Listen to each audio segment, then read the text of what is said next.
90-এর দশকে লিবিয়ার নায়ক কিভাবে বা কাদের ষড়যন্ত্রে খলনায়িকে পরিণত হলো আর কেনই বা তার নিজের দেশের মানুষ তাকে নির্মম এবং নৃশংসভাবে হত্যা করলো সবকিছুই জানবো আজকের এই ভিডিওতে। কিন্তু তার আগে যদি আপনি চ্যানেলে নতুন হয়ে থাকেন তবে ভিডিওটি লাইক করবেন এবং সাবস্ক্রাইব করে পাশে থাকবেন। ক্ষমতায় আসার পরে গদ্দাফি তার নিজের দেশের মানুষের জন্য বিনামূল্যে শিক্ষা, চিকিৎসা এবং গ্যাসের ব্যবস্থা করেন এবং পেট্রোলিয়ামের দাম ছিল খুবই কম নামমাত্র। সেই সময়ে লিবিয়ায় বসবাসকারী মানুষের মাথাপিছু আয় ছিল 30,000 মার্কিন ডলার, যা সমগ্র আফ্রিকায় পঞ্চম সর্বোচ্চ।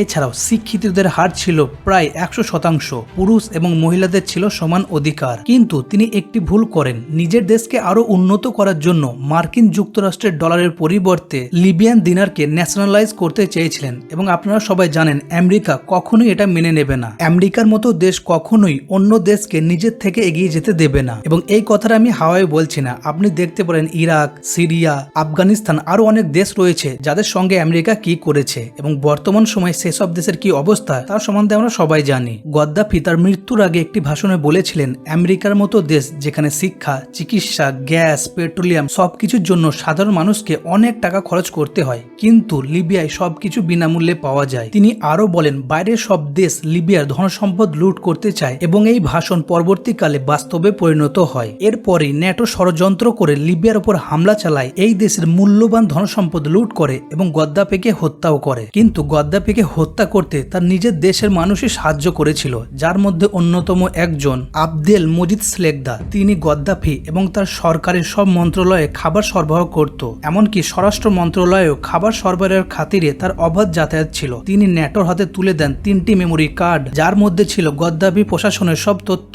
এবং এই আবদেল মজিদ স্লেগদার ইনফরমেশন অনুযায়ী 20 অক্টোবর 2011 সালে এনটিসি ন্যাশনাল ট্রানজিশনাল কাউন্সিল, আল হারাকাত আল ইসলামিয়া, আল লিবিয়া, আইসিল সব বিদ্রোহ গোষ্ঠী মিলে গদ্দাফিকে রাস্তার মাঝে একটি গাড়ির উপর নির্মম এবং নৃশংসভাবে হত্যা করে এবং এই হত্যাকাণ্ডের ভিডিওটি রেকর্ডও করেন। আমি আপনাদের দিয়ে দিচ্ছি, দেখে নিন। গদ্দাফির মৃত্যুর পর লিবিয়া এখন খুব বিপজ্জনক। অপরাধ, সন্ত্রাস, কিডন্যাপিং, বম্বিং ওখানকার মানুষের নিত্য জীবনের অংশ হয়ে দাঁড়িয়েছে। তাছাড়া লিবিয়ার অঞ্চলগুলি কিছু বিদ্রোহী গোষ্ঠী দখল করে রয়েছে এবং সন্ত্রাস চালাচ্ছে। রিপোর্ট অনুসারে খুব শীঘ্রই লিবিয়ায় গৃহযুদ্ধ বাঁধতে চলেছে এবং ভবিষ্যতে এই দেশের অবস্থা ইরাক, সিরিয়া এবং অন্যান্য খারাপ দেশের মতো হতে চলেছে। তো আপনাদের কি মনে হয় কোন সময়টা বেশি ভালো ছিল, গদ্দাফির আমলে না গদ্দাফিকে হত্যা করার পর বর্তমান সময়? আপনাদের যা মনে হয় গদ্দাফি বা লিবিয়ার সম্বন্ধে কমেন্ট করে জানাতে পারেন। তো এটা ছিল আজকে ছোট্ট ভিডিও। যদি আপনাদের ভালো লেগে থাকে তবে লাইক, শেয়ার, কমেন্ট এবং চ্যানেলটি সাবস্ক্রাইব করে রাখবেন।